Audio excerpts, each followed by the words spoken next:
श्री रंगनाथ वाच समचरण सरोजं सांगणीनामुदाभं जगन्हितपाणि मंडनं मंडनानां तरुण तुलसी मालां कंजरं कंजनेत्रं सदैधवलहासं विठ्ठलं चिन्तयामि सदा पंढरीनाथ पादाभिरंगं निवृत्तीश्वरानुग्रहात् प्राप्तत्वं महेन्द्रायणी तीरभूमो वसन्तं समाधिस्थमूर्तिं भजे ज्ञानदेवं राम रामेति रामेति रमे रामे मनोरमे सहस्रनामतत्तुल्यं राम नाम वरानने। ओम नमो भगवते वासुदेवाय। माझी ऐकावी विनंती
श्रीराम जय राम जय जय राम श्रीराम जय राम जय जय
चंदनाचे हात पायही चंदन परिसा नाही हीन कोणी अंग दीपा नाही पाठी पोटी अंधकार सर्वांगी साखर अवघी गोड तुका म्हणे तैसा सज्जना पासून पाहता अवगुण मिळेची नाम दीपा नाही पाठी पोटी अंधकार सर्वांगी साखर अवघी गोड।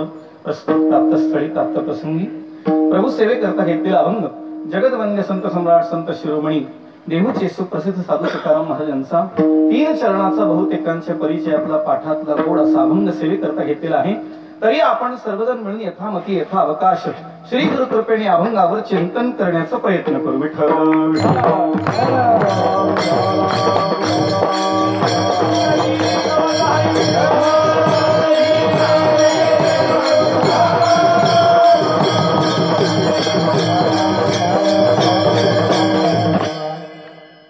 सर्वांच्या अंतःकरणात निरागस आणि निर्विकारपणे निवास करणाऱ्या माऊलींच्या चरणी पुन्हा पुन्हा विनम्र अभिवादन करून सेवेला आरंभ करतो।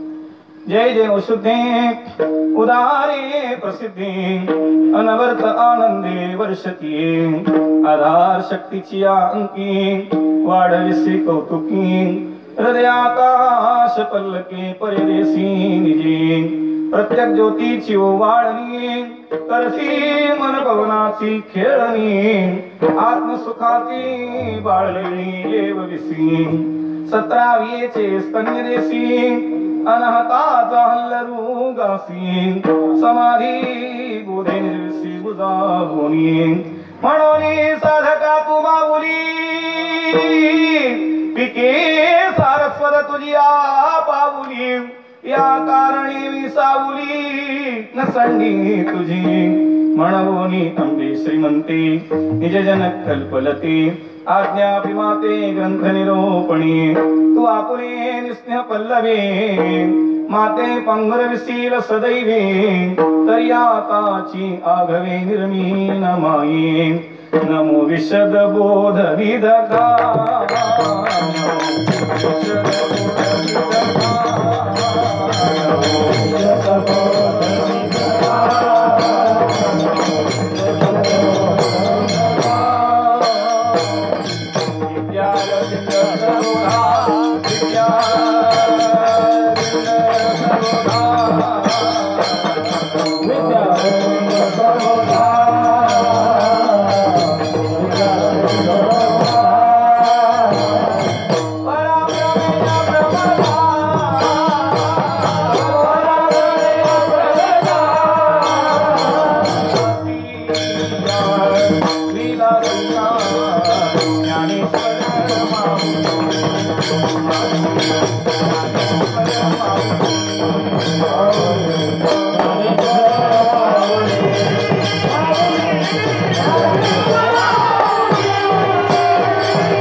जय जय सद्गुरु बुद्धिदाता जय जय सद्गुरु सत्य ज्ञानानंता जय जय संत मुकुटमणी चंदनाचे हात पायही चंदन परिसा नाही हीन कोणी अंग दीपा नाही पाठी पोटी अंधकार सर्वांगी साखर अवघी गोड अनंत कृपा मूर्ती श्रीमंत भगवान तुकोबराय यांच्या अभंगावर काही निरूपण करण्यापूर्वी आजचा हा जो सेवेचा योग आहे परमपूज्य ब्रह्मलीन श्रोत्रिय ब्रह्मनिष्ठ कृपाळू स्वामी दिव्यानंदपुरजी महाराज यांच्या इहलोकीची यात्रा पूर्ण होऊन खरं तर त्यांचं देहावसान होऊन 25 वर्ष पूर्ण झाली।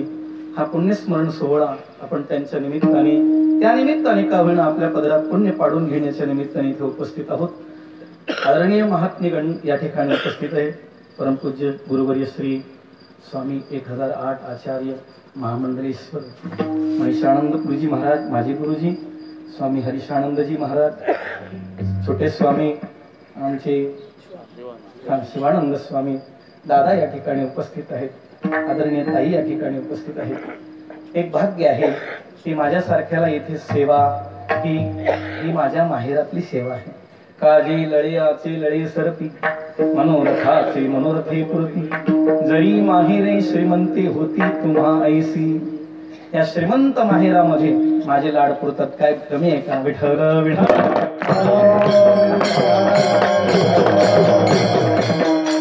आता यापूर्वीच पूज्य ताईंनी कीर्तन सेवा सादर केली आपली सेवा स्वामीजींच्या चरणी समर्पित केली। गुरुवर्यांबद्दल विशेष आस्था आणि विशेष निष्ठा भावाने खूप सुंदर असं वक्तव्य केलंय निरूपण केलंय एक भाव आपल्या पुढे व्यक्त केलाय। आज त्याच महात्म्यांच्या बद्दल मला काही बोलता आलं त्यांच्याच कृपेने बोलण्याचा प्रयत्न करणार आहे। विठ्ठल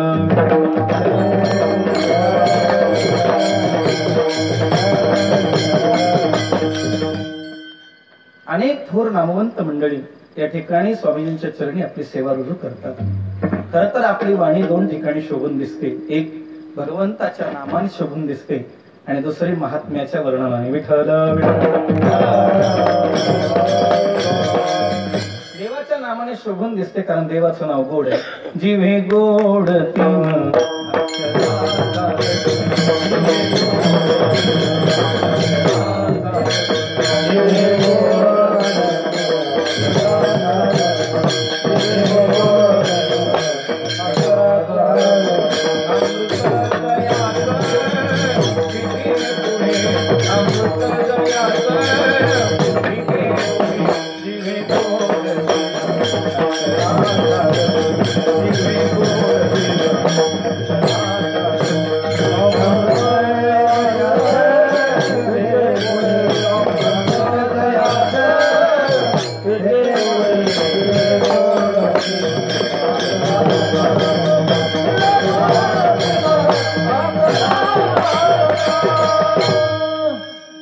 भगवंताचं नाम अमृतापेक्षाही श्रेष्ठ आणि गोड आहे. अमृत त्याच्या पुढे फिकं पडणार आहे. वाणी भगवंताच्या नामाने शोभून दिसणार आहे. तसंच वाणी महात्म्याच्या, श्रीगुरूंच्या, साधूच्या वर्णनाने शोभून दिसणार आहे. ज्ञानोबरायच्या भाषेत ज्ञानोबराय असं म्हणतात की एखाद्याच्या वर्णनाने जर वाणी अशुद्ध होत असेल तर आता ज्यांच्या वर्णनाने वाणी शुद्ध होईल अशा महात्म्याचं वर्णन करू. अशा वास्तविक महात्म्यांच्या वर्णना व्यतिरिक्त वाणीला शीन येईल असं ज्ञानोबराय सांगतात. विठ्ठल माया वाचा शिनील हण ज्ञानोबराय सांगतात. वाचा शिनील, वाण्याला थकवा येईल, थकवा येईल. आणि तो थकवा दूर करण्यासाठी आता गुरुभक्ताचे नाव घेऊ, तेने वाचे प्रायश्चित्त देऊ, गुरु सेवका नाव पाहू सूर्यदेसा. अशा श्री गुरुरायांचं वर्णन करत असताना आपण आपली वाणी थकली नाही पाहिजे. आणि कोणाची थकत नाही, ज्याचं प्रेम आहे त्याची थकतच नाही महाराज. ज्याचं नितांत प्रेम आहे त्याची वाणी गुरुच्या वर्णनात थकत नाही. आणि ज्याला गुरुचं वर्णन करायला कंटाळा येतो, इदंतेना तपस्काय ना भक्ताय कदाचन ना च्या शुश्रूषवे वाच्यं न च मां योभिसूयति. विठ्ठल भगवान सुद्धा गीतेच्या 18व्या अध्यायामध्ये अर्जुनाला एक दंडक घालून देतात. अर्जुना, मी तुला हे गुह्य ज्ञान दिलंय, पण हे कुठं प्रगट करू नको आणि त्या व्यतिरिक्त कुठं प्रगट करता येईल अशा जागा सांगितल्या. भगवान तू खूप बरा आहे. आजच्या अभंगामध्ये श्री गुरुंना संतही म्हणतात. आताच आपण प्रमाण ऐकलं, श्री गुरु हा संत कुळीचा राजा, गुरु हा प्राण विसावा माझा, गुरु बिन देव दुजा पाहता नाही त्रैलोकी. त्रैलोक्यात गुरु सारखं दैवत नाही महाराज. गुरु परब्रह्म देवाचाही देव, त्यासी तो मानव म्हणून. रामेश्वर शास्त्री भगवान तुकोबरायाबद्दल असं म्हणतात, गुरु परब्रह्म देवाचाही देव, त्यासी तो मानव म्हणून. उघडे परब्रह्म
देव ब्रह्मादिक देव तुम्हा आम्हाला निसंशय करू शकत नाही. महात्मा आणि संत श्रीगुरु आम्हाला निसंशय करू शकतात. या दृष्टिकोनात भगवान तुकोबराय त्या महात्म्याचं स्वरूप सांगत असताना काही लक्षणाने सांगतात, काही चिन्हांनी अंकित करतात. मी कधी कधी गमतीने सांगत असतो, अशी कोणती जात नाही की त्या जातीत संत झाला नाही, फक्त त्या जातीला कळलं नाही त्या जातीची खंत आहे. याच्याही पुढे जाऊन सांगतो, लोक संताच्या जातीचे होण्यापेक्षा संताला आपल्या जातीत ओढायला लागले. विठ्ठल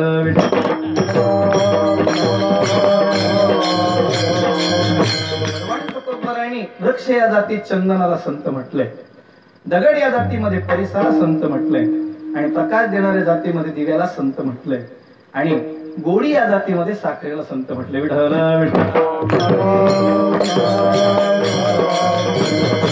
सुंदर उदाहरण दिले. वास्तविक त्या चौघांकडून काही वेगवेगळं घेता येईल, यात वाद नाही, पण तरी सुद्धा त्या जातीत संत असतात असा विचार आहे. असं कोणता व्यक्ती नाही की त्याला संत होता येत नाही. काय म्हणतात त्याला मराठीत, कॉन्फिडन्स लेवल घसरले. विठ्ठल स्वतःचा आत्मविश्वास गमावून बसलोय आम्ही. मी वासुदेव तत्वता म्हणतो, पण त्याचा अनुभव घेण्याचा प्रयत्न करत नाही.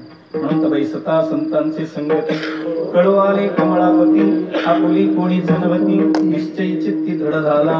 भगवान तुकोबराय संतांना चंदनाच्या उपमेमध्ये बसवत असताना चंदनाच्या काही गुणांचं वर्णन करतात.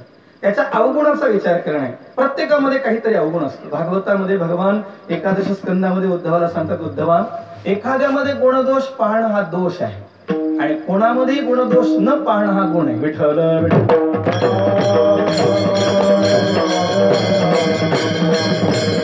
एखाद्याचा गुण पाहून स्तुती केली की त्याचा अभिमान वाढवल्याचं सुद्धा पाप आहे आणि एखाद्याचा दोष पाहून त्याची निंदा केली की त्याला पतन केल्याचंही पाप आहे. विठ्ठल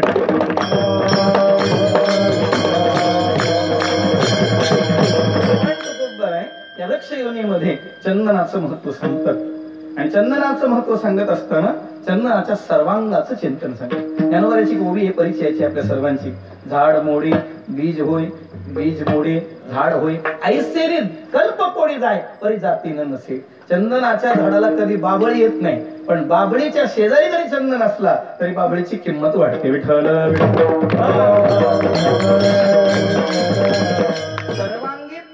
सुवास परी उगला न राहे सभोवती तरुवर चंदन करी तुझी जाय. चंदनाच्या बाबतीत असं वर्णन केलं. संतांचं वैशिष्ट्य असं आहे, ते कुठे का असेना मग ते बाबळीच्या शेजारी असले काय आणि बोरीच्या शेजारी असले काय त्याची किंमत वाढवतात. चंदन आता बाजारात मिळतं ते चंदन पावडर वेगळं डुप्लिकेट असते आणि पंढरपुरात जे रस्त्यावर खोड मिळतात ते पण डुप्लिकेट असते. कवठेकराकडे मिळतं ते सुद्धा 100 रुपये 50 ग्राम. म्हणजे साधारणपणे 2000 रुपये किलो चंदन आहे. 2000 रुपये किलो चंदन आहे.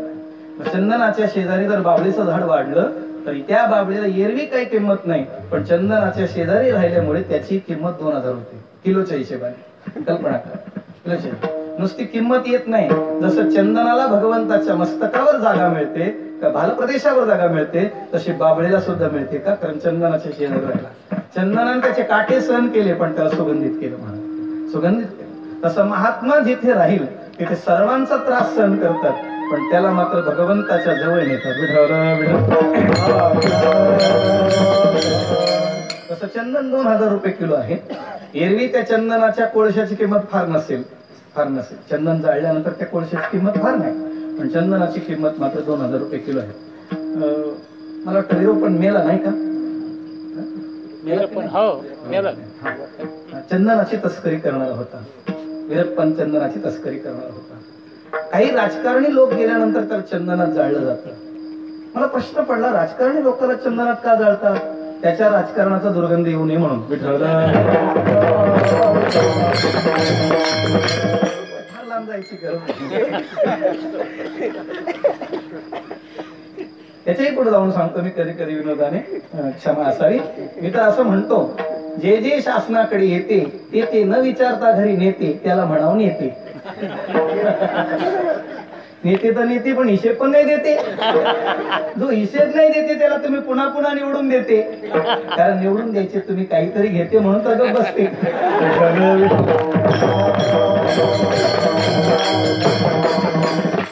अरे आपल्याला परफ्यूम मारून सुद्धा आपल्या शरीराचा सुगंध येत नाही, चंदन मात्र स्वभावता सुगंधी आहे. तसं संतांचं म्हणा, तुका म्हणे गुण चंदनाचे अंगी तैसे तुम्ही जगी संत जन. किंवा समर्थ रामदास स्वामी असं म्हणतात, मना चंदनाचे परित्वा झिजावे. हे मना तो चंदनासारखे झिजवतात. साधू आपल्या मनाला चंदनासारखं झिजवतात आणि जगाला सुगंध देतात. म्हणजे काय करतात, त्याची किंमतही वाढवतात आणि त्याचं जीवन सुगंधी करतात. हा चंदनाचा एक विशेष गुण आहे.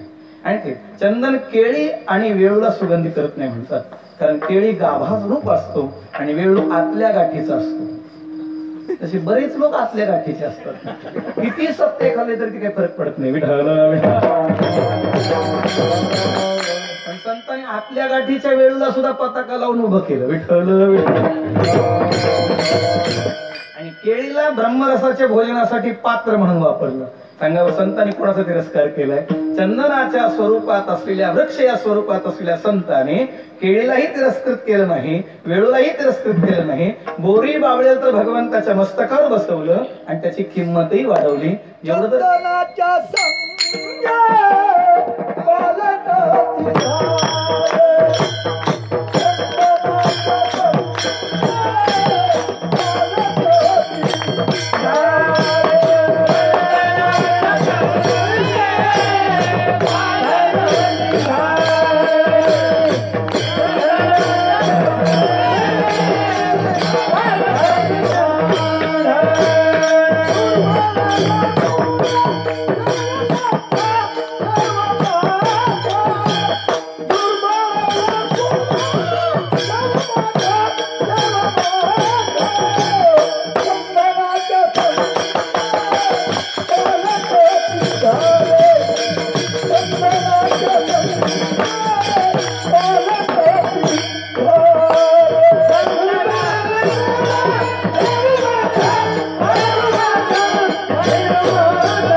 देवाच्या माथ्यावर बसवतात की नाही सांगा बरं.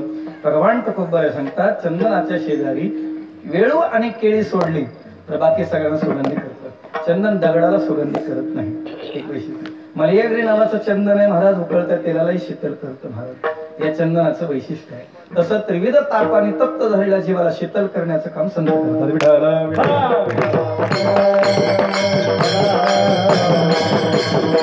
तापत्रय तापती गुरु ते गिवसिती भगवेदे कोणी म्हणती तारा स्वामी विठ्ठल विठ्ठल. तापत्रयाने संतप्त झालेले जीव पण संत मात्र त्यांना त्यांच्या जीवनातला ताप हरण करतात आणि ताप हरण करून त्यांचंही जीवन सुगंधी करतात महाराज. मग तुमचं आमचं जीवन तुम्ही आम्ही स्वामीजींच्या शेजारी जरी बावळीसारखे असलो आणि बोरीसारखे असलो आपल्याला कुठं तिरस्कृत केलंय सांगा बरं. कुठं दूर लोटलंय सांगा. कुठं दूर लोटलंय. भिवंडी कुठं आले सांगा बरं. स्वामीजी सकाळी सांगू लागले भिवंडीतले माणसं बोलायला लागले तरी भांडल्यासारखं वाटतात म्हणजे. मोठे स्वामीजी म्हणायचे म्हणे भिवंडीतले माणसं बोलायला जरी लागले तरी भांडल्यासारखे वाटतात. म्हणून सगळ्यांच्या वतीने मी एकट्याने श्रद्धांजली वाहिली.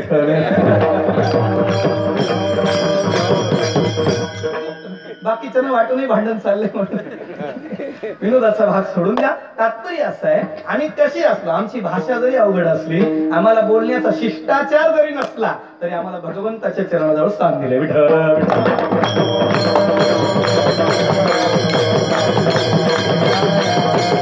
भगवान तुकोबराय सांगतात संत चंदनासारखे. मग चंदन कसं आहे. मग नुसतं चंदन पाल्याला सुगंध येत नाही. अगदी मुळापासून पाल्यापर्यंत फुलापर्यंत असं सांगतात. चंदन परिपक्व व्हायला 75 वर्ष लागतात. एक दोन दिवसात चंदन परिपक्व होत नाही. तशी माणसं 75 वर्ष परमार्थात टिकतच नाही. काय दादांचं भाग्य आपलं भाग्य की दादांसारखे आपल्याला पाहता आलं. आज 90च्या घरात आहे पण चंदनासारखं जीवन आहे की नाही पाहणं. वानप्रस्थी जीवन जगतायत आणि वानप्रस्थी जीवन जगणारा एका महात्म्याला स्वामीजींनी प्रेम करावं. स्वामीजींवर त्यांचं नितांत प्रेम असावं. दोघेही चंदनासारखेच नाहीत का सांगा बरं. दोघेही चंदनासारखेच सांगा बरं. मग सभोवती तरुवर चंदने करे तुझी जाय म्हणणारे भगवान तुकोबराय संतांना चंदनाच्या उपमेत बसवतात. पण तरी सुद्धा तुकोबरायच्या लक्षात आलं चंदन अग्नीत घातल्यानंतर शीतल लागत नाही. विठ्ठल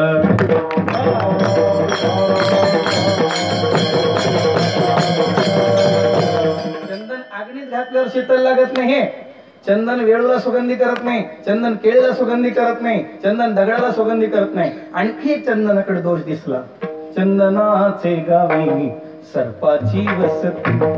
चंदन म्हटलं की त्याच्या सभोवती सर्प वेटोळे घालून असतात. कारण सर्प विखारी असल्यामुळे त्याला विषाचा त्रास होत असतो आणि उष्णता होत असते. शीतल होण्याच्या निमित्ताने तो चंदना वेटोळे घालून राहतो.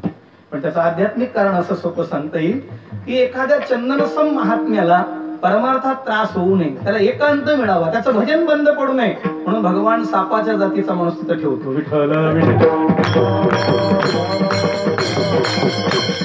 पाहिजे महाराज पाहिजे तसं एक तरी पाहिजे ना. किसवाना जर रागवले नाही किसवाना साप आहे मला म्हणायचं. किसवाना जर रागवले नाही तर आपली काय ताकद आहे सांगावं. कोणी जाऊन स्वामीला त्रास देत नाही. झोपलेले आहेत ते काय काही तर सांगतात. झोपले स्वामी उठवा आम्हाला जायचंय. विठ्ठल सांगा ना. त्यांना झोपेतून उठवतात. उठवा आम्हाला जायचंय. अरे तुम्हाला जायचं मग काय हरकत आहे. थोडा वेळ थांबा ना. आमची गाडी जाणार आहे म्हणजे घ्या. कल्पना करा भगवान तुकोबाराय सांगतात संत चंदनासारखे. पण चंदनामध्ये काही न्यून आधी दिसलं, तुकोबाराय तेवढ्यावर थांबले नाही, एका दगडाकडे पाहिलं आणि त्या दगडाकडे पाहत असताना भगवान तुकोबाराय त्या दगडाला परीस म्हणतो. परिसा नाही हीन कोणी अंग, परिसा नाही हीन कोणी अंग.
अधिक पण दिसलं.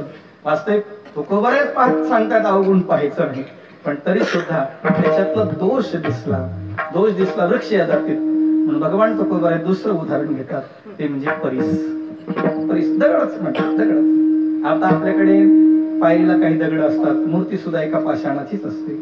आणि पाषाणाची मूर्ती असते म्हणजे काय असतं, त्याच्यातला नको असलेला भाग काढून दिला म्हणजे मूर्ती त्यात असतेच नाही.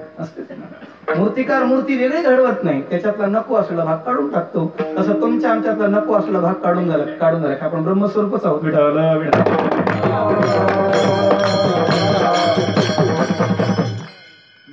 जगज्जननी मुक्ताई म्हणतात ना, अहो क्रोधे यावे पोठी, अवघे आपण निघोटी. आपण का लागवायचं सांगा ना. दाते जीव चाविली, कोणी 32 ताडिली.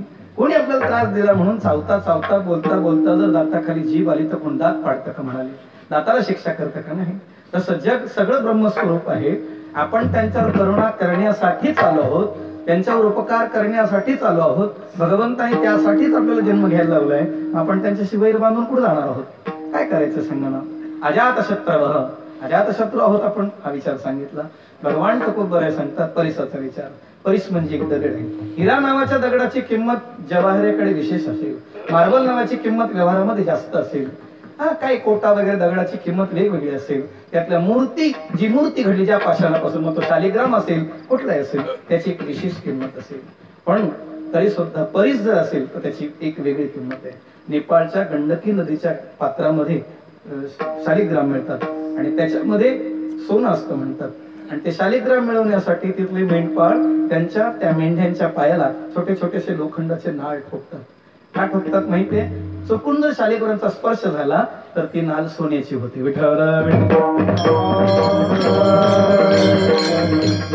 तो शालिग्राम आपल्याला ओळखता येत नाही. तुळशीची फांदी जर पाण्याच्या पृष्ठभागावर ठेवली तर ते त्याला चिटकून येतं म्हणतात. कारण शालिग्राम परमात्म्याला तुळशी विशेष प्रिय, अति प्रिय आवडी.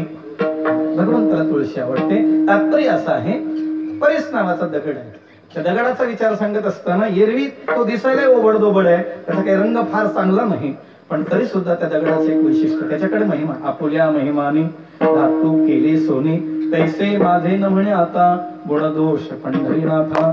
त्याप्रमाणे आपल्या गुणदोषाचा विचार न करता आपल्या जीवनाचं सोनं करणारे महात्मे संत आहे, असं भगवान तुकोबाराय सांगायचं आहे. एरवी लोखंडाची किंमत फार फार 40 रुपये किलो असेल, चांगल्यात चांगल्या प्रतीचा लोखंड असेल तर 82 रुपये किलो असेल. पण गंजलेलं जर लोखंड असेल तर 4 रुपये किलो सुद्धा घेत नाही कोणी. 4 रुपये सुद्धा किलो घेत नाही. 2 किलो गंजलेलं लोखंड असेल आणि त्या 2 किलो गंजलेल्या लोखंडाला चुकून जर परिसाचा स्पर्श झाला, चुकून एका क्षणाला जरी, तरी त्या 2 किलो गंजलेल्या लोखंडाचं सोनं होतं महाराज. आपलं पूर्ण जीवन जरी गंजले असं, जे का रंजली दान झाली त्या सी म्हणे जो आपुली, तोची साधू ओळखावा देव तिथेची जाणावा. या न्यायाने आपण किती विषयासक्त असू, किती पामर पोटीचे जीव असू दे, पण आपल्यावर कृपा केली आणि आपलं सोनं केलं म्हणत, आपलं महत्व वाढवलं. थोडं पुढे जाऊन सांगू, आपली जात बदलली. विठ्ठल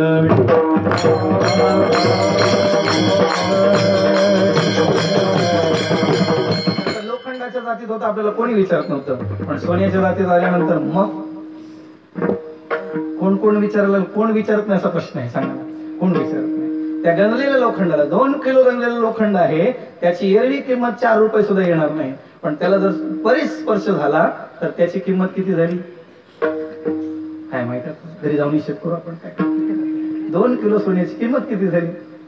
कोट्यवधी रुपये होईल ना, कोट्यवधी रुपये. आणि एवढी किंमत झाली, किती बदल झाला बरं. त्या परिसराने त्या लोखंडाचं सोनं केलं आणि लोखंडाची युनियन झाली. मग त्यांनी मग चक्का जाम केला. विठ्ठल ते लोखंडवाल्या कॉम्प्लेक्स मध्ये सगळे जमले आणि त्या लोखंडाने सांगितलं, म्हणजे आपल्या जातीला बाटवणारा कोण आहे? म्हणजे परिस. त्यांनी कुऱ्हाडीला परवानगी दिली, आज्ञा दिली, सांगितलं या परिसाचे तुकडे कर. म्हणजे ठीक आहे म्हणजे कुऱ्हाड बिचारी गेली आणि त्या परिसाचे तुकडे करायला. अगदी आवेशात गेली ती कुऱ्हाड आणि त्या कुऱ्हाडीने त्या परिसावर घाव घातला. परिसाचे 2 तुकडे झाले. 2 तुकडे झाले परिसाचे, पण परिसाचा स्पर्श झाल्यावर लोखंडाच्या कुऱ्हाडीचे सोनं झालं. आणि कुऱ्हाडीचं सोनं झाल्यानंतर परिसाने टाळ्या वाजवल्या आणि कुऱ्हाडीला सांगितलं, आधी मी एकटाच होतो, आता 2 शिप मध्ये काम करेन. विठ्ठल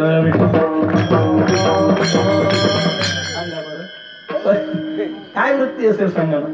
किती आमचे नाथ बाबा सांगतात, ऊसाचा रस करत असताना ऊस ज्या चरक्यात घातला जातो त्याला अगोदर तासावं लागतं थोडस आणि छाटावं लागतं. छाटण्यासाठी ज्या सुरीचा चाकूचा वापर करतात, ज्या चाकूने आपल्याला छाटलंय, छाटणाऱ्या चाकूचंही तोंड गोड करण्याची जिच्या ताकद आहे, अशी संताची ताकद आहे. विठ्ठल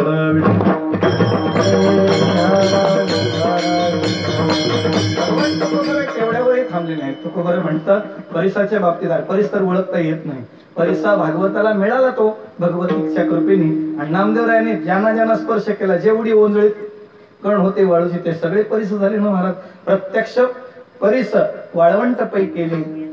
भगवान नामदेवाच्या आरतीमध्ये चिंतन आले, पूर्ण वाळवंटात परिस करण्याची ताकद ज्या महात्म्यामध्ये आहे, मग ते महात्म्य. आता परिसाच्या मध्ये काय दोष दिसला?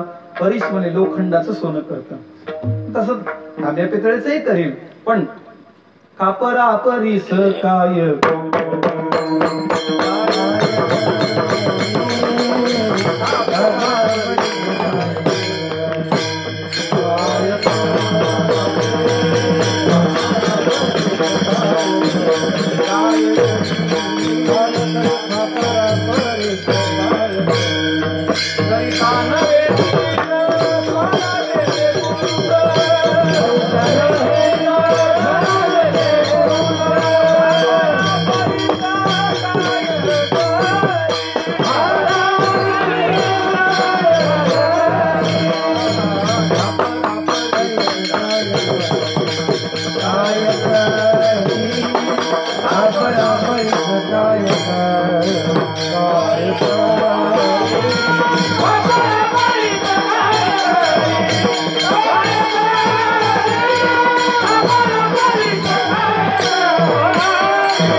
नवे नीट श्वानाचे ते पुंस. जसे कुत्र्याची शेपूट सरळ करता येत नाही, तसं खापराला जर परिसराचा स्पर्श झाला तर खापराचं काहीच होत नाही, खापरच आहे.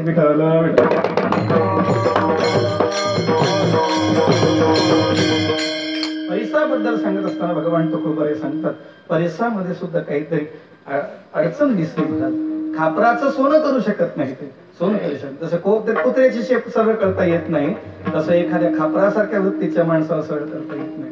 पण महात्म्य खेचराची या म्हणा आणि सात्विकाचा पाना. एखादा खच्चर जरी असेल तरी त्याला सात्विक करण्याची. गाढवाचे घोडे, गाढवाचं घोडं होत नाही, पण त्याची वृत्ती घोड्यासारखी करतात.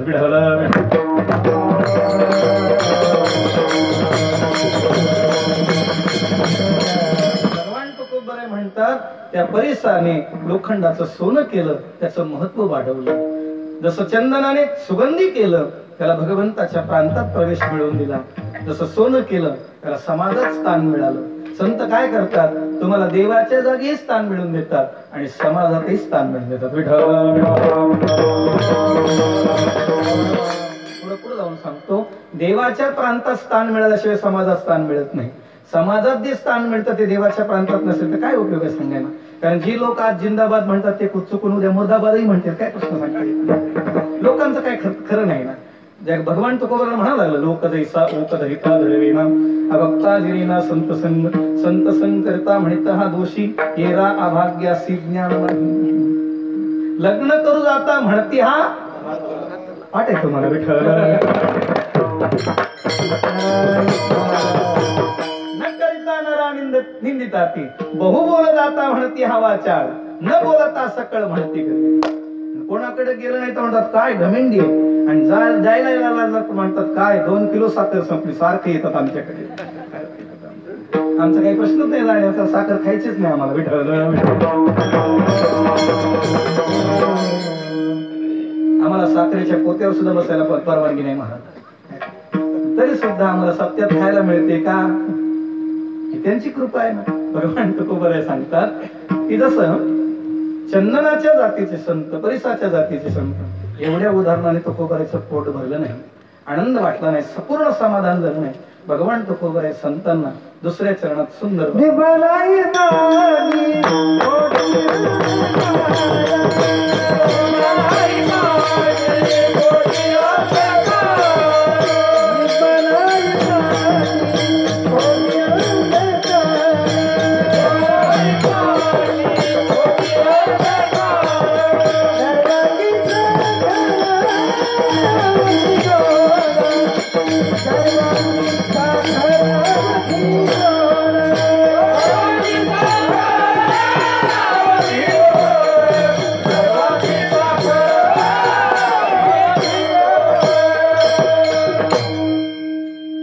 महात्म्यांकडून ऐकलंय तुझे स्वामीजींकडून सांगतात एका शिष्याने एका गुरुजींची जवळजवळ 12 वर्ष सेवा केली. का सेवा केली तर कोणीतरी सांगितलं होतं तुझ्या गुरुजीजवळ परीस आहे म्हणजे परीस आणि तो परीस मिळवायचा आहे तुला. 12 वर्ष सेवा केली. योगायोगाने गुरुजींना 12 वर्षाच्या नंतर सिंहस्थाच्या पर्वणी काळामध्ये कुंभाला जावं लागलं. काही दिवस तिथे वास्तव करणार होते. त्याने विचार केला गुरुजीने आपल्याला आतापर्यंत परीस कुठे सांगितलं नाही दाखवलं नाही. आता गुरुजी यायला जवळजवळ 20-22 दिवस लागणार आहे. 20-22 दिवसात त्याने काय केलं हातामध्ये पिकाव कुदळ घेतली आणि संपूर्ण आश्रमातला कोपरा खणून काढला. का परीस शोधायचा होता. त्याला कुठंच परीस भेटला नाही महाराज. कुठंच भेटलं नाही. आणि जेव्हा गुरुजी परत आले तेव्हा ते थोडस उकललेलं थोडस थोपून ठेवलेलं पाहिलं. सारवलेलं पाहिलं. जमीन ओली दिसू लागली. गुरुजीने विचारलं बाळा काय रे का जमीन ओली आहे पाणी सांडलं काय झालं. काही नाही म्हणले गुरुजी जसं नवीन पुन्हा केलंय म्हणले. जरा काय म्हणतात सारव केली त्याची. बरं मग ठीक आहे म्हणजे एका भागाची करायची. संपूर्ण आश्रमात कसं काय ओला झाला म्हणत. बोलता बोलता भीत त्यांनी सांगितलं गुरुजी खरं सांगू 12 वर्ष तुमच्या जवळ का होतं माहिती आहे. म्हणजे सांग ना बाळा. काही नाही म्हणले तुमच्याजवळ परीस आहे असं मला कळालं आणि 12 वर्ष तुमच्या जवळ राहून तुम्ही काही परीस दिला नाही सांगितलं नाही कुठं आहे. आणि तुम्ही कुंभाला गेल्यानंतर विचार करतात कोणीच नाही. जगदाकारी झाली सत्ता. अहो हे आपलेच आता आता कोणीच म्हणजे मीच आहे आश्रमाचा मालक मी आहे म्हणजे काय करतायत नाही. म्हणून सगळं खणून पाहिलं पण कुठेच परीस नाही. खरं सांगा गुरुजी खरं तुमच्याकडे परीस आहे की नाही. नाही तर राहायला मला नाही तर जायला म्हणजे माझ्या घरी जायला मी मोकळा जायला. गुरुजी म्हणजे बाळा खरंच परीस आहे आपल्याकडे. म्हणजे कुठे आहे. अरे आपल्या देवाऱ्याखाली जी लोखंडाची डबी आहे ना त्या डबीत परीस आहे म्हणजे. गुरुजी तुम्हाला काय वाटतं माझा 3रा मजला रिकामा आहे का म्हणजे. अरे असं का म्हणतोस बाळा.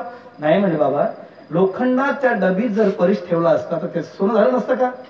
मी परिसाबद्दल ऐकून आहे ना ऐकून आहे. जरी परिसाचं महत्व पाहायला मिळालं नसलं सामर्थ्य पाहायला मिळालं नसलं तर ऐकून आहे त्याच्याबद्दल. तुम्ही सांगता याचा अर्थ तुम्ही मला फसवताय. एक तर तुमच्याकडे परीस नाही म्हणा. बाळा खरं सांगू जर ते डबी घेऊन ये म्हणले तर परीस दाखवतो. पळतच गेला. ती डबी आणली. डबीचं झाकण उघडलं. त्याच्यामध्ये एका चिंधीमध्ये एक दगड गुंडाळलेला होता. ती चिंधी काढली आणि गुरुजीने अशी डबीत दगड ठेवल्या बरोबर ती लोखंडाची डबी सोन्याची झाली. त्याने विचारलं गुरुजी एवढे दिवस का झाले सोन्याचं का झालं नाही. म्हणजे 12 वर्ष लागेल बाळा. म्हणजे काय झालं बाळा याच्यामध्ये त्या परिसामध्ये आणि त्या डबीमध्ये आवरण होतं पडदा होता.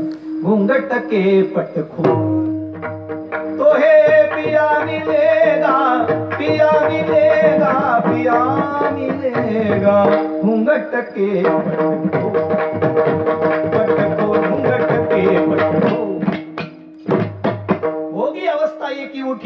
अहंकाराचा अचळू लोटी मग सुखासी गे आटी गाडी पण विठ्ठल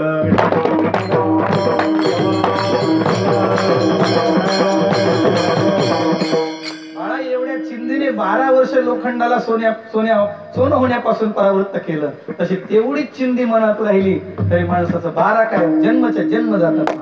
तुमचा आमचा जन्म जाऊ नये म्हणून स्वामीजी विठ्ठल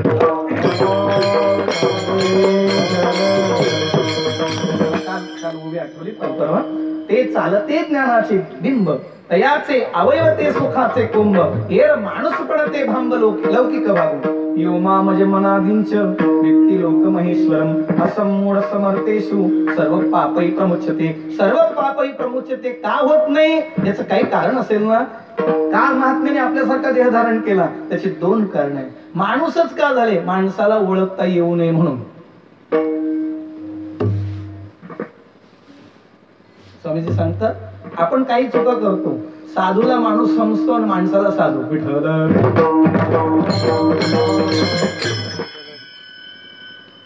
माणसासारखे का झाले आणि त्याचं दुसरं कारण आहे. माणसाला जाणीव करून दिली की मानवी देहामध्ये कितीही यातना असल्या तरी भजन करता येतं, ध्यानादी क्रिया करता येतात, अभ्यास करता येतो. चांगली बुद्धी असेल तर अभ्यास करावा आणि बुद्धी फार चांगली नसेल तर भजन करावं. दोन्ही साधनाने करता येईल. म्हणून या गोष्टीचा विचार सांगत असताना भगवान तुकोबारे सांगतात की परिसापेक्षा त्यांना दिवा आवडला. दीप जुनी एक म्हण आहे दिव्याखाली अंधार, पण सरकारी म्हणे दिव्याच्या वर अंधार विठ्ठल. सरकारी दिवे खाली प्रकाश देतात आणि वर अंधार असतो. हो म्हणाला काय हरकत नाही. याचा दुसरा अर्थ सरकारच्या वरच अंधार आहे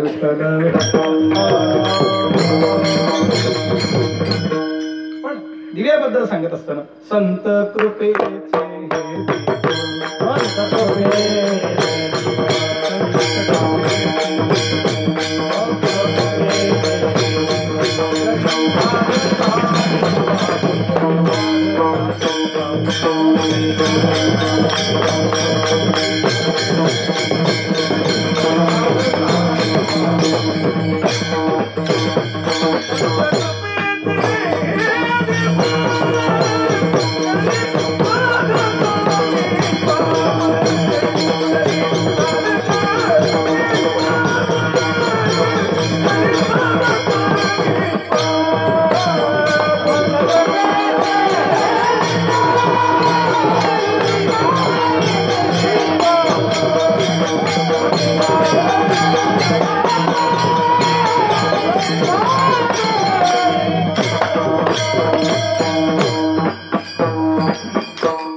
जसा दिवा प्रकाश देतो जसं संत महात्मे तुमचं आमचं जीवन प्रकाशित करतात आणि ते ज्ञानाने प्रकाशित होतो.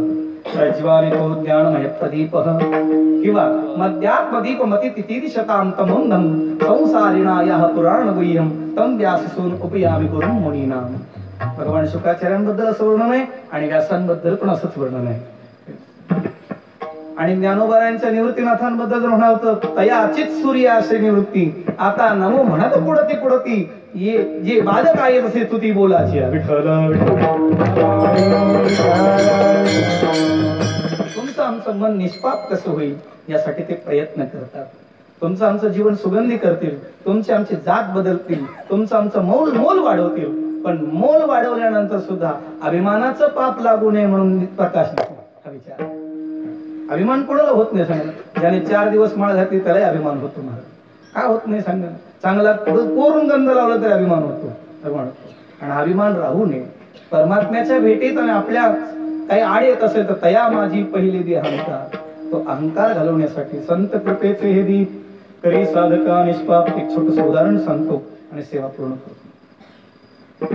धर्मचैतन्य गोंदवलेकर महाराजांकडे एक तरुण विद्यार्थी सेवेला होता. योगायोगाने आश्रमात स्वयंपाक खोलीमध्ये एक तरुण मुलगी सुद्धा होती. स्वयंपाक करणं, भांडी घासणं वगैरे, देवपूजेचं साहित्य तयार करणं, मग पाणी आणणं, चंदन उगाळून आणणं, नैवेद्य आणणं, या निमित्ताने त्या तरुणाचं स्वयंपाक खोलीपर्यंत जाणं आणि देवाऱ्यापर्यंत येणं असं असायचं. पण दोघांमध्ये एकमेकाविषयी आकर्षण वाटलं आणि स्वतःच्या शरीराची भूक त्या दोघांनी गंगेच्या किनारी भागवली. इथपर्यंत त्यांची मजल गेली. ब्रह्ममुहूर्तावर ब्रह्मचैतन्य गोंदवलेकर महाराज स्नानासाठी गंगेवर गेले आणि येत असताना हे दोघेही विवस्त्र अवस्थेमध्ये त्या गंगेच्या किनारी पडले होते. यांचा पाय लागला. महाराजांनी निरखून पाहिलं, आपल्याच आश्रमातले विद्यार्थी आहेत. काही बोलले नाही. आपल्या अंगावरची शाल मात्र त्या दोघांवर टाकली आणि आश्रमात निघून आले. भजन करू लागले. श्रीराम जय राम जय जय राम, श्रीराम जय राम जय जय राम. भजन करू. पहाट झाली. पक्ष्यांचा कलरव सुरू झाला. दोघे जागे झाले. त्या तरुणीच्या लक्षात आलं ही शाल महाराजांची आहे. तिने वस्त्र आपल्या अंगावर परिधान केले, तर ती आश्रमाकडे गेली नाही. पण त्या तरुणाला पश्चाताप झाला. तिच्या लक्षात आलं आपल्याकडून फार मोठी चूक झाली, पाप झाले. पळतच गेला शाल घेऊन गुरुजींच्या चरणावर लोटांगण घातलं. गुरुजी म्हणजे मी चुकलो, मला क्षमा करा, यापुढे असं कधी करणार नाही. गुरुजींनी त्याच्या पाठीवर हात फिरवला आणि सांगितलं, बाळा, अंगाला चिखल लागला तर जगाला दाखवू नये, जग हसतं म्हणजे. चिखल धुण्याचा प्रयत्न करावा. जसं कपडा धुण्यासाठी साबण वापरलं जातं, तसं चिखल धुण्यासाठी, अंतःकरणातला मळ धुण्यासाठी एक साबण आहे. म्हण श्रीराम जय राम जय जय राम, श्रीराम जय राम जय जय राम. मंत्र दिला. 13 वर्षात त्या बाळाने 13 कोटी जप केला काशीसारख्या क्षेत्रात जाऊन. आणि जेव्हा पुन्हा परत आला तेव्हा अगदी गंगेसारखा पवित्र झाला. योगायोगाने महात्मा हयात होते. महात्म्याच्या चरणावर मस्तक ठेवलं आणि महात्म्याने पाहिल्याबरोबर सांगितलं, आता गंगेसारखा झाला. गंगेसारखा. सांगा बरं, एवढ्या जघन्य अपराधाची शिक्षा करण्याच्या ऐवजी त्याला पवित्र करण्याचं साधन दिलं.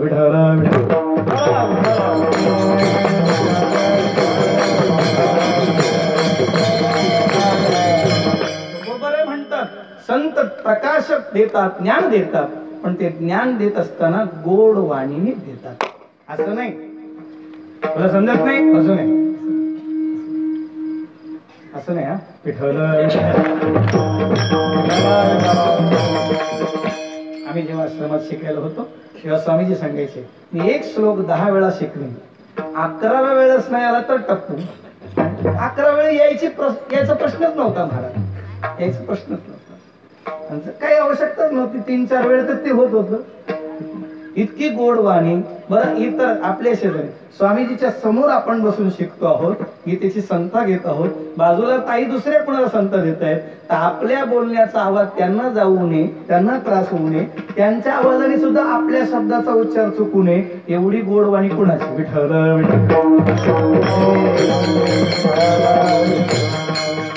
कीर्तनात खडी साखर खाऊन गुळ खाऊन माणसाची वाणी गोड होत नाही महाराज.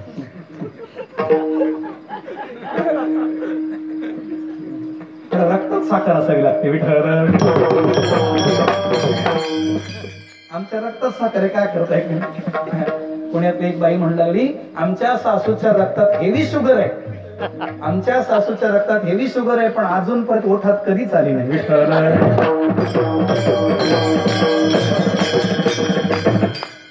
आता सासूच ती कशी ओठात येईल सांगा ना, पण आमची माऊली असल्यामुळे ती ओठात आहे. साच आणि मवाळ मी तुले आणि रसाळ शब्द ऐसे कल्लोळ अमृताचे मधुरा वाणी उठी तुका म्हणे. साखरेचं उदाहरण घेतलं. सांगा बरं, साखर पूर्वेकडून गोड आहे का पश्चिमेकडून? मानवात्मध्ये कशी? सर्वांगाने गोड आहे. तसा महात्मा सर्वांगाने गोड आहे, म्हणजे स्वभावाने गोड आहे. विठ्ठल.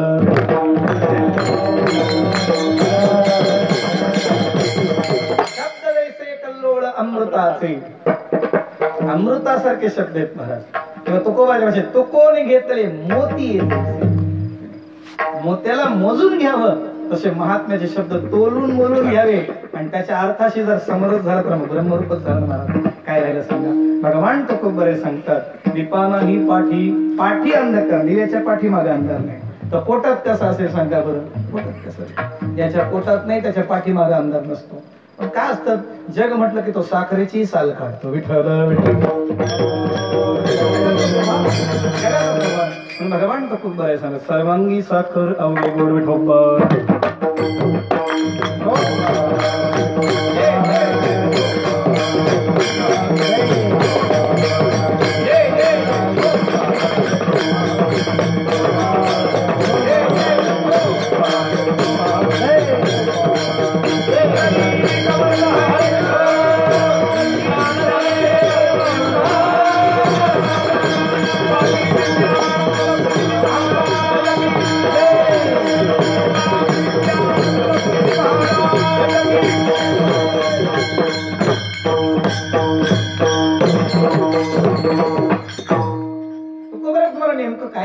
तुकोबार म्हणतात ज्याची वाणी साखरेसारखी गोड आहे, ज्याचं जीवन दिव्यासारखं प्रकाशमान आहे, ज्याच्या जीवनामध्ये ज्याच्या स्पर्शाने तुमचं जीवन सोन्यासारखं होईल आणि ज्याच्या सहवासामध्ये तुमच्या जीवन तुम्हाला सुगंध येईल.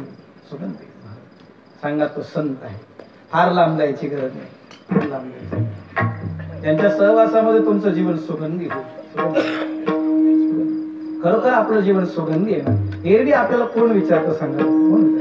पूज्य स्वामीजींच्या सहवासात आलो नसतो, पूज्य गुरुजींच्या सहवासात आलो नसतो, दादांच्या सहवासात नसतो, आपल्याला कोण विचारलं असतं? तसं आपल्याला घरी कोण विचारतं सांगा बरं? सांगू लागले पूज्य खंदारकर महाराजांचं एकदा वाळवंटात कीर्तन होतं म्हणतात, आणि योगायोगाने त्यांच्या धर्मपत्नी आणि त्यांच्या सासूबाई पण कीर्तनाला गेल्या होत्या. एरवी सासूबाई त्यांच्याच घरी राहत असल्यामुळे कधी त्यांच्याविषयी आदर वाटला, कळलं तर बरं होईल. कधी वाटला नाही, आपल्या मुलीलाही वाटू दिला नाही. कसला महाराज आहे, कसला महाराज.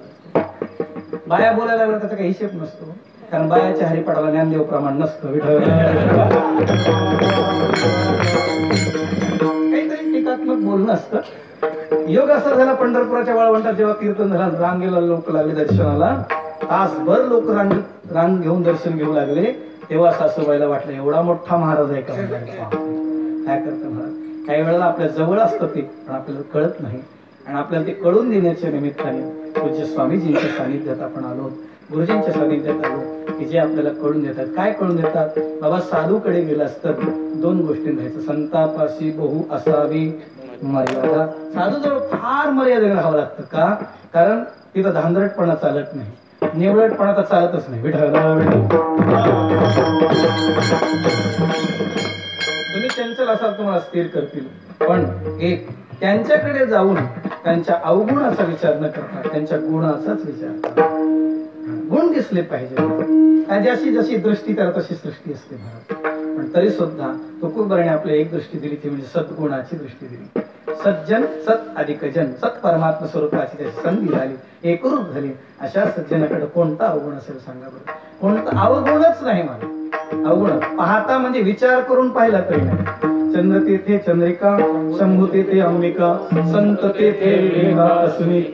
ज्ञानोबारांनी चंद्राला, अंबिकेला, चंद्रिकेला, भगवान शिवाला संत बालिकेत नेऊन बसवलं. ज्ञानेश्वर माऊली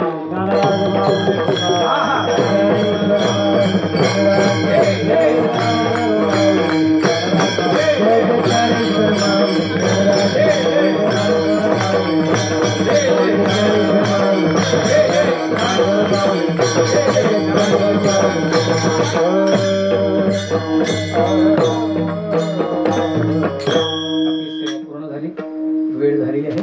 1-2 मिनिटात आपण पूज्य स्वामींचं भजन करू आणि आपण पुष्पवृष्टी करू. तत्पूर्वी आपण सर्वांना विनम्र अभिवादन. ना तरी बाळक ओळा बोली, का वाकुडा चुका पाऊली, ते चोद करुणी माऊली क्षमा करावे न्याय. पांडुरंगे माझी माय क्षमा करावे न्याय. पांडुरंगे माझी माय नको जाऊ देऊ भंग. गात्रे माझी पांडुरंगा प्रभो तुम्ही महिषाची या मूर्ती, मी दुबळा अतिशय भक्ती बोल गंगावती स्वीकारती. आता गुरु भक्ताचे नाव घेऊ, तेणे वाचे प्रायश्चित देऊ. गुरु सेवका नाव पाहू सुरेसा. जय जय सद्गुरु ज्ञानेश्वरा, जय जय सद्गुरु करुणाकरा, जय जय सद्गुरु विश्वंभरा. माझ्या चरणी दातारा नित्य ठेवा. श्री ज्ञानेश्वर सद्गुरु जननी अन्याय की जे क्षमा. तुम्ही वैसोनी अंतरी मज जागवा निर्धारी. न्यूनते पुरते अधिकते सरते, करून घ्यावे तुमते विनितसे. पायाच्या पसारे काही बोललो विनोदे, मज क्षमा करणे संती. नोहे अंगभूत युक्ती, नोहे हा उपदेश तुमचे बडबड शेष. मज क्षमा करणे संती, नोहे अंगभूत युक्ती. परमपूज्य ब्रह्मलीन स्वामीजींच्या या पुण्यस्मरणाच्या निमित्ताने आपण सर्व भाविक गुणीजन, महात्मागण मंडळी, पंचक्रोशीतील मंडळी, फार लांबून आलेली मंडळी, आपण सर्वांना या उत्सवाच्या वतीने मी थोडंसं स्वागत या संबंधाने आणि आपल्या सर्वांच्या चरणी विनम्र अभिवादन करतो. फक्त एक करा, सत्य बोला, धर्माचं आचरण करा, परस्त्रीला माता समजा, परधनाला विष माना, अपमान सहन करायला शिका, मान द्यायला शिका. गाई बैल जमीन विकू नका, देवाचं नाव घेत घेत घरी जा, देवाचं नाव घेत घेत झोपा, देवाचं नाव घेत घेत उठा. नाहीच कळालं, लग्नाच्या अगोदर जय हनुमान म्हणा, लग्नानंतर जय श्रीराम म्हणा. आणखी एक करा, बोलताना असं बोला की आपल्या बोलण्याने कोणाला जखम झाली नाही पाहिजे, पण बोलताना असंच बोला आपल्या बोलण्याने बऱ्याच लोकांच्या बऱ्याच जखमा बऱ्या झाल्या पाहिजे, असं बोलण्याचा प्रयत्न करा. बोल वैसे बोल, जे नाही बोले विठ्ठल डोले. आणखी एक करा, जिथं डोकं ठेवाल तिथं डोकं लावायच्या भानगडीत पडू नका, आणि डोकं लावायचं तर डोकं ठेवायच्या भानगडीत पडू नका. तुका म्हणे नेणो युक्तीची ते खोली, म्हणून ठेविली पायी डोळी. आणखी सोपं, साधू होण्यासाठी साधं राहा, साधं खा, साधं बोला, आपोआप साधू व्हाल. बाकी काही करायची गरज नाही. पुनश्च एकदा आपण सर्वांना, स्वामीजींना, आदरणीय हरिभाऊ, हरीश भाऊ, माऊली सर्वांना पुन्हा पुन्हा विनम्र अभिवादन करून सेवेला विराम. न्यूनते पुरते अधिकते सरते, करो निघे यावे तो ते विणवे तसे म्हणा. पुंडरीक वरदाय विठ्ठल.